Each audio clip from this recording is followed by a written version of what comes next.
Oke, ini ada yang lupa sahabat santri. Mengapa kok tartib itu menjadi fardu daripada wudhu?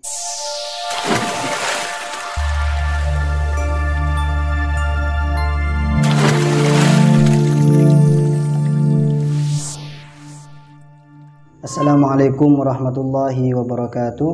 Sahabat santri yang berbahagia, bertemu lagi kita di kajian Fathul Qorib makna pesantren dalam keadaan sehat walafiat. Semoga pertemuan kita menjadi pertemuan yang barokah, bermanfaat bagi kita semua fid din wad dunya wal akhirah. Amin ya rabbal alamin. Sahabat santri yang kami banggakan, kaum muslimin dimanapun Anda berada, pada kesempatan ini kita akan melanjutkan kajian kita sampai kepada fardu wudhu yang kelima, yaitu membasuh kedua kaki. Insya Allah ini adalah pertemuan yang terakhir dalam bab fardu-fardunya wudhu. Oke sahabat santri kaum muslimin dimanapun Anda berada, mari kita lanjutkan kajian kita. Bismillahirrahmanirrahim. Wal khamisu ghuslur rijlaini ma'al ka'baini. Utawi fardu wudhu kang kaping 5 iku ghuslur rijlaini masuhi sikil luru ma'al ka'baini sartani kemeren luru. Illam yakun lamun ora ono sapa al mutawaddi wong kang wudhu iku labisan wong kang nganggo lil khuffaini maring muzah luru. Artinya fardu wudhu yang kelima yaitu membasuh kedua kaki beserta kedua mata kaki. Artinya yang dimaksud fardu wudhu yang kelima itu mulai dari pada ujung kaki harus kita basuh sampai kepada kedua mata kaki. Itulah batasan kaki yang wajib kita basuh ketika kita melaksanakan wudhu. Wajibnya membasuh kaki itu illam yakunil mutawaddi'u labisan lil khuffaini. Apabila mutawaddi tidak menggunakan muzah. Muzah ini adalah jenis sepatu yang biasanya digunakan di tempat-tempat yang dingin atau tempat-tempat yang panas. Di kita memang kurang begitu familiar orang menggunakan muzah ini. Namun apabila nanti mutawaddi ketepatan menggunakan muzah, maka ada rukhsah daripada syariat Islam, yaitu boleh dia tidak membasuh kaki, melainkan dia mengusap muzahnya. Itu sudah dianggap cukup di dalam fardunya wudhu. Oke, kita lanjutkan. Fa in kana muqallamun ono sapa al mutawaddi fa in kana muqallamun ono sapa mutawaddi iku labisahuma wong kang nganggo khuffain wajib maka wajib alaihi ingatasi mutawaddi apa mashul khuffaini masuh muzahlur usap muzahluru au ghuslur rijlaini utawa masuhi sikul luru. Artinya apabila mutawaddi adalah seorang yang menggunakan muzah, maka wajib baginya mengusap muzahnya saja atau melepas muzahnya dalam artian membasuh kaki. Jadi kalau mutawaddinya itu menggunakan muzah ketepatan semacam sejenis sepatu atau menggunakan sepatu katakanlah biar enak, maka kewajiban bagi dia itu adalah ada pilihan. Boleh dia mengusap sepatunya tanpa harus dilepas ketika dia berwudu, atau dia melepas sepatunya dengan membasuh. Kalau kita tidak menggunakan muzah, maka tidak boleh kita mengusap kaki. Jadi kewajiban atau fardu wudu bagi orang yang tidak menggunakan muzah itu hanya membasuh kaki sampai mata kaki. Tetapi kalau menggunakan muzah bagi dia atau sepatu, boleh dia itu memilih di antara dua hal. Yang pertama mengusap tanpa melepas, atau membasuh dengan cara dilepas terlebih dahulu muzahnya atau sepatunya. Hasyiah Al-Bajuri menjelaskan bahwa qauluhu wajaba asyara bidzalika anna al-wajib alaihi haina idzin ahadul amraini. Kata-kata syarah lafaz wajaba itu mengisyaratkan bahwa yang wajib bagi mutawaddi yang menggunakan muzah itu, menggunakan sepatu itu adalah salah satu di antara dua hal, yaitu mengusap ataupun membasuh. Seperti yang sudah saya jelaskan tadi. Walakinil ghuslu fi haqqihi afdalu. Kendati demikian, meskipun mutawaddi mendapatkan rukhsah pilihan boleh mengusap ataupun membasuh ya, karena ini berada di dalam membasuh kaki, maka tetap yang afdal itu membasuh kaki bukan mengusap. Artinya dilepas sepatunya baru kita basuh kaki, meskipun dia itu mempunyai pilihan.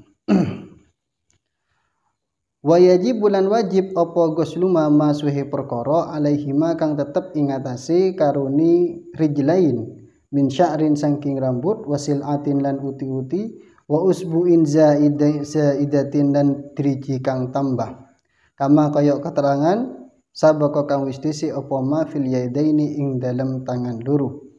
Begitu juga wajib membasuh segala sesuatu yang terdapat di kaki, baik itu bulu ataupun benjolan-benjolan atau jari-jari yang tambah.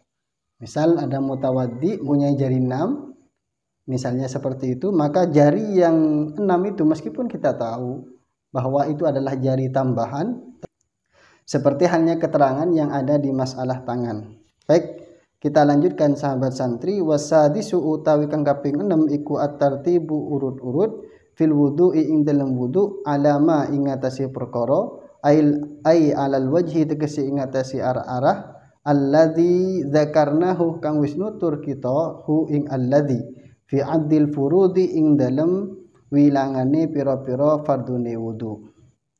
Kemudian fardu wudu yang keenam yaitu tartib, harus berurutan di dalam fardu-fardunya wudu yang sudah kita sebutkan kata musannif.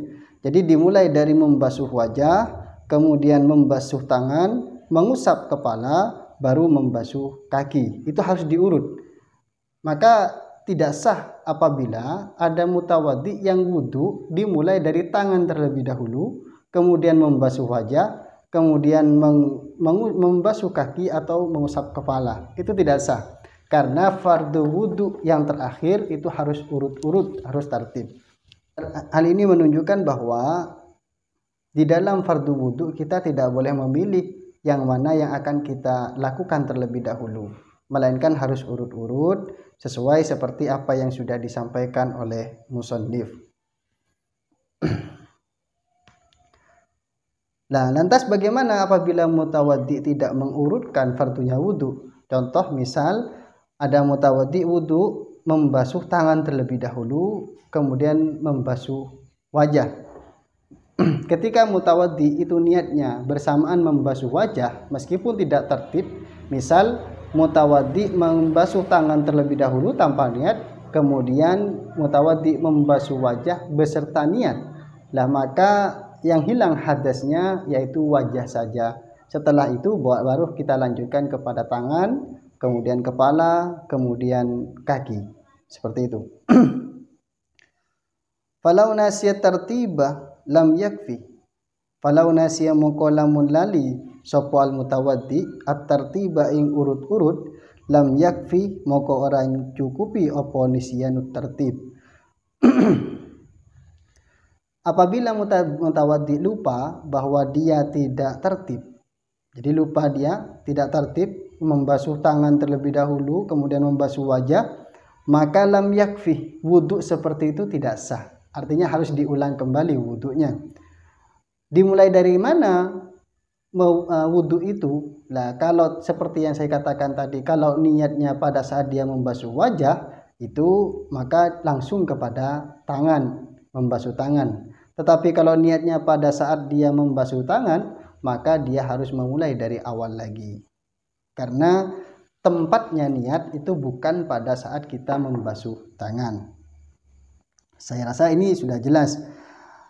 Ada persoalan di sini yang dijelaskan oleh syarah. Mari kita simak. Walau ghasala arba'atun a'dha'ahu daf'atan wahidatan biidnihi irtafa'a hadutsu wajhihi faqat. Walau ghasala lan lamun masuhi sapa arba'atun wong papat a'dha'ahu ing pira-pira anggotane mutawaddi daf'atan wahidatan kelawan ambalan sepisan biidnihi kelawan idine mutawaddi irtafa'a maka hilang apa hadatsu wajhihi hadasi wajahi atau raine mutawaddi faqat maka bloko.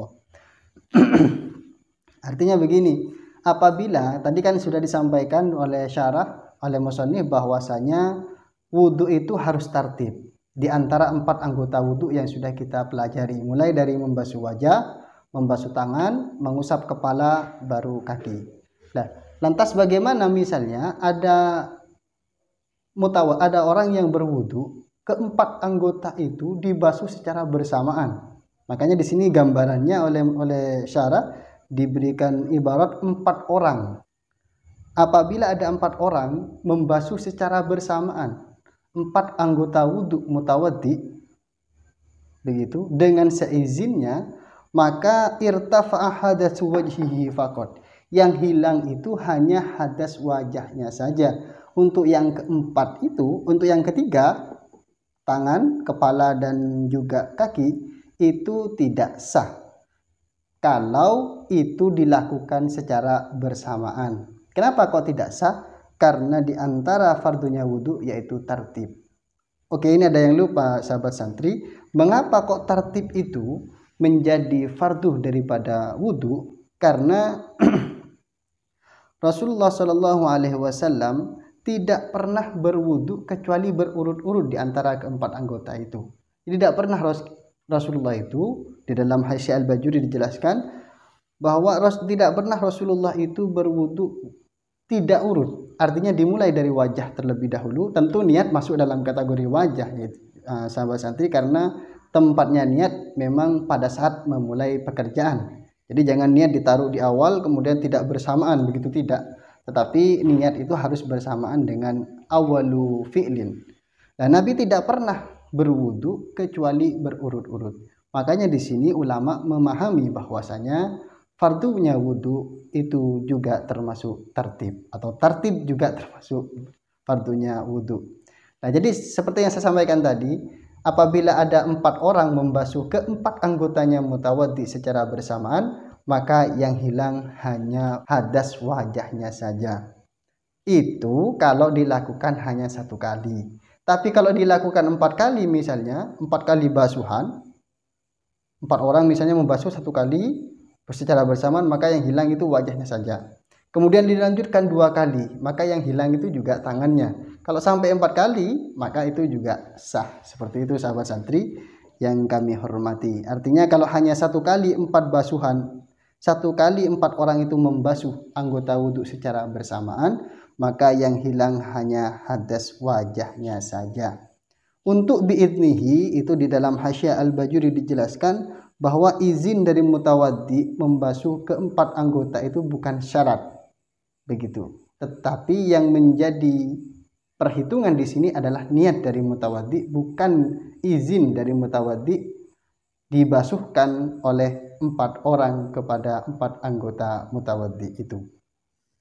Itulah sahabat santri kajian kita tentang fardu-fardunya wudu. Kalau kami boleh simpulkan bahwa fardu wudu yang pertama itu adalah niat, dan jangan lupa niat itu harus bersamaan dengan pada saat air mengalir kepada wajah. Dan seperti yang saya sampaikan di awal bahwa nawaitul wudu'ah yang diucapkan oleh mutawaddi atau talaffuzun niat yang dilakukan oleh mutawaddi sebelum dia berwudu itu bukan niat, melainkan itu hanyalah media untuk mempermudah menuntun hati kita melafalkan niat, karena hati melafalkan niat itu sangat susah, seperti itu. Makanya sunnah oleh dalam mazhab Syafi'iyah itu talaffuzun niat. Kemudian fardu wudu yang kedua yaitu membasuh wajah, dan jangan lupa juga harus sesuai dengan batasan-batasan wajah yang sudah dipelajari, bukan wajah versi masing-masing orang, begitu. Jadi harus sesuai seperti yang kita pelajari, batasan-batasan wajah seperti yang diinginkan oleh syariat. Kemudian membasuh tangan, setelah itu mengusap kepala, dan yang terakhir yaitu membasuh kaki beserta kedua mata kaki. Itulah sahabat santri yang kami hormati fardu-fardunya wudu. Oke, yang terakhir harus dilakukan secara berurutan. Kalau dilakukan secara bersamaan seperti yang saya katakan tadi, maka yang dihilang hanya hadas wajahnya saja. Berbeda persoalan apabila ada orang yang nyemplung ke air, ke kolam misalnya, kemudian dia niat wudu, maka wudhunya itu sah. Nah, untuk hal itu tidak akan kami bahas secara panjang lebar, namun itulah sahabat santri yang kami hormati, kajian kita fardu-fardunya wudhu. Untuk pertemuan yang selanjutnya kita akan membahas tentang sunnah-sunnahnya wudhu agar menambah kualitas wudhu kita sehingga bisa diharapkan menjadikan sholat kita tambah lebih khusyuk. Oke, sekian. Apabila ada kesalahan kami mohon maaf. Wassalamualaikum warahmatullahi wabarakatuh.